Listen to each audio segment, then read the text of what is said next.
The sun hung low over the Nile, staining the river crimson as it slithered past the city of Wazit. A hot wind swept through the temple courtyards, carrying the scent of myrrh and something else, fear. The statues of gods stood tall, their stone faces impassive as the high priests marched through the sacred halls, whispering among themselves. Tonight would be the last night of the 7 queens. For 2 decades, they had ruled as one. Sisters in power, bound by blood and the will of the gods. They had defied tradition, sharing the throne instead of kneeling before a single pharaoh. No man had ruled above them, and for a time, Kemet had prospered. But power, when held by women, was a fragile thing. The first whispers of treason had started in the temples. The high priests, once their allies, had begun to murmur that the gods had turned their faces away, that the land would wither under the rule of queens. They spread lies, that the queens had angered Osiris, that they had consorted with spirits, that they practiced sorcery forbidden even to the gods. And then came the generals. War had been absent under the 7 queens. Their wisdom had kept peace, their knowledge of the stars and seasons had guided the kingdom through floods and droughts. But the warriors had grown restless. A kingdom without war is a kingdom without purpose, they whispered. A kingdom ruled by women is no kingdom at all. The rebellion grew in secret, gathering in the shadows. The priesthood aligned with the army. The queens had ruled by wisdom, but their enemies plotted with steel. But the final betrayal did not come from the priests. It came from one of their own. The palace gates were thrown open in the dead of night. No warning, no battle cry. Just the sound of footsteps on marble, torches flickering in the halls, and the cold ring of steel being drawn from its sheath. Queen Nefari, the eldest and wisest, woke first. She rose from her chambers and stepped into the darkness, where she saw Isara, the youngest, standing at the foot of the grand staircase. Behind Isara, the high priests stood in silence, their robes whispering against the stone. And behind them the palace guards, the same men who had once sworn to protect the queens with their lives. "What have you done?" Nefari's voice was quiet, but the words echoed like a curse. Isara lowered her gaze. "It is the will of the gods," she whispered. Nefari's heart turned to ice. It was not the will of the gods. It was the will of men. The sound of doors slamming rang through the palace as the other 6 queens were dragged from their chambers. Their hands were bound with linen cords. Their crowns were stripped from their heads. They did not fight, not yet. They had known this day would come. "Do not look upon us with pity," Queen Mihai, the healer, said as the soldiers seized her arms. "It is your own graves you dig." The high priests did not respond. They did not need to. The decision had already been made. The queens were led through the palace halls, past the towering statues of their ancestors, past the murals that had once celebrated their rule. The torches flickered, and in the shifting light, something moved. The gods were watching. And they did nothing. The queens were not killed. Death would have been too kind. Instead, they were taken beyond the city, past the river, past the known world. They were led into the desert, where even the gods did not tread, where the sands swallowed all things. A tomb had been prepared for them. Not a resting place, not a monument, but a prison. It was carved deep into the earth, a labyrinth of stone and darkness. No names were inscribed above its entrance. No prayers were spoken for their journey. "You will not be remembered," the high priest declared as they stood at the threshold. "We will not need to be," Queen Samira whispered back. One by one, they were sealed inside. Their voices faded as the last stones were placed, their words muffled by the weight of the earth. The priests and the generals stood in silence. Then they turned and left. By sunrise, the queens had already become a memory. By the next moon, their names had been stripped from every temple, every scroll, every monument. The scribes who had recorded their rule were killed, their work destroyed. Their families were warned, speak of the seven, and you will share their fate. Within a year, it was as if they had never existed. But the land remembered. The Nile, once so obedient, began to rise too high in its season, swallowing villages, refusing to retreat. Then it would not rise at all, leaving the fields to wither. The priests held new ceremonies, prayed to the gods for balance, but the gods were silent. War returned, as the generals had wanted. But it was not glorious. It was a war of famine, of failed harvests, of cities turned to dust. It is a curse, the old women whispered in the streets. The land cries for the seven. The high priests silenced them.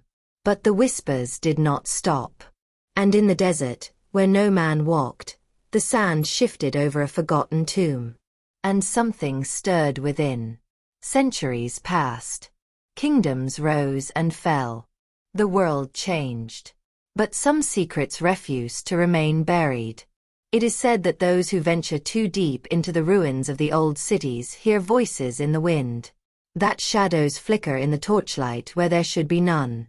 That the old tombs are not empty. Some say the seven queens were not just rulers, but something more. That their power was beyond the reach of time. That the tomb was not their prison, it was their waiting place. And that when the time comes, when the world is ready to hear their names once more, the seven will rise again. The night was still. The air over the desert was thick, heavy with something unspoken. The moon, full and unblinking, cast long shadows over the shifting sands, illuminating the outline of a half-buried ruin. For centuries, it had been forgotten, erased from maps, absent from scrolls. But something had changed. The wind had carried whispers. The earth had begun to crack. Deep beneath the surface, where seven queens had been sealed away, the darkness trembled. And then, for the first time in over 1,000 years, a breath was drawn. The stone of the tomb's entrance shuddered. A crack, thin as a serpent's tongue, ran along its surface. Sand poured into the breach, hissing as it filled the silence. A faint pulse, almost imperceptible, echoed through the chamber. It was not the pulse of the living, it was older, deeper, something beyond flesh and blood. And then, a whisper. The time has come.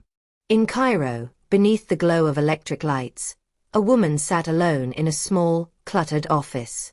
Books and artifacts surrounded her, old texts, stolen fragments of history, relics that were never meant to leave the sands. Her name was Dr. Yasmin Khaled, and she was searching for something the world did not want to be found. For years, she had followed whispers, pieces of stories buried in the footnotes of ancient texts. 7 queens. A reign erased. A tomb lost to time. The legends were scattered, fragmented, but Yasmin had spent her life chasing what others had dismissed as myth. And now, finally, she had proof. A parchment, stolen from a restricted archive. It had been misfiled under ordinary excavation records, but Yasmin knew better. The writing was old, older than any dynasty officially recognized. 7 were crowned, 7 were buried, 7 shall return. The seal shall not hold. Yasmin's hands trembled as she traced the ink, faded yet undeniable. Someone had tried to erase them, but not well enough. And then came the message, an email from an anonymous sender. Coordinates. She stared at the numbers, her heartbeat quickening. The location was deep in the western desert, far beyond any known tombs. It was an impossible place. And yet, she knew this was it. Far from Cairo, a caravan of nomads camped along the edge of the desert, unaware that they had settled near something ancient, something waiting. The night was warm. Fires flickered against the dunes, voices rose in laughter, the scent of roasting meat filled the air. It was an ordinary night. Until the earth moved. It was not an earthquake. It was not the wind. The ground beneath them seemed to breathe. The camels grew restless, their eyes rolling with unease. The firelight flickered unnaturally, the flames bending towards something unseen. And then, from the distance, a sound, low, resonant, like stone grinding against stone. The nomads turned, their eyes drawn to the horizon, where the dunes had begun to shift. A ripple ran through the sand, revealing something that had not been there before, the outline of an entrance. A doorway. And from deep within, carried on the wind, came a voice not of this world. We are not forgotten. The shadow of the past. In the halls of the Supreme Antiquities Bureau, Minister Ahmed Darwish read the reports with growing unease. He had heard of disturbances in the desert. A geological anomaly, the scientists called it. But the old scholars, the ones who still whispered of the forbidden past, they called it something else. The seal is breaking. Minister Darwish's fingers tightened around the edge of the report. He had spent his life ensuring the past remained where it belonged, buried. There were things the world was never meant to know. And yet, against his better judgment, he reached for the phone. Send a team. Now. Beneath the earth, the tomb walls trembled. The seal, crafted by the hands of men who had feared what they could not control, was failing. The voices of the queens stirred in the dark, no longer whispers, but words. The gods have turned away from you. Your empire crumbles. Your children forget the truth. And now we return. A rush of air burst through the chamber, the first breath of something awakening. Then, from the depths of the tomb, came the sound of footsteps. They were not alone anymore. The 7 queens were waking. And the world would never be the same. Darkness had become their prison. For centuries, the 7 queens had lain in their stone sepulchres, wrapped in linen and silence. They had not aged. They had not died. They had waited.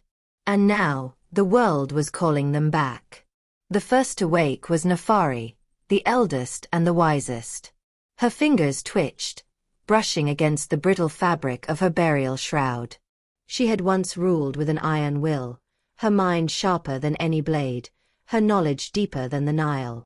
Her breath, long stolen from her, returned in a slow, shuddering gasp. Her first breath in over 1,000 years. A deep vibration echoed through the tomb, like the heartbeat of the earth itself. A second sarcophagus shifted. Mihai, the healer, the mother of the people. Her eyelids fluttered open, revealing eyes black as onyx, reflecting the flickering light of the torches that had begun to burn once more, though no hands had lit them. She had been the most beloved, the queen who had given mercy to the suffering, who had healed with hands that now clenched into fists. She remembered the moment they had cut out her tongue to silence her wisdom. She remembered everything. Another breath, another stirring of ancient linen. Samira, the oracle. Her visions had once saved the land from ruin. She had seen the rise of the rebellion before it had begun, but she had been powerless to stop it. Her own people had dismissed her as mad. And so, they buried her in silence, hoping her prophecies would die with her. Fools. She had foreseen this night. Her sisters awakened one by one. Setari, the warrior, whose armies had been dismissed and scattered before her eyes. She stretched her arms, feeling the phantom weight of a sword long lost. Chimera, the keeper of secrets, who had once whispered to the gods themselves. She had spent centuries listening to the echoes of the past, and now, the voices of the dead roared in her ears. Asura, the youngest. The one who had betrayed them. Even she had not been spared. Her body, preserved in its perfect state, trembled as her mind stirred with guilt. She had been deceived, made to believe she was saving the kingdom when in truth she had doomed it. She had led the priests into their palace.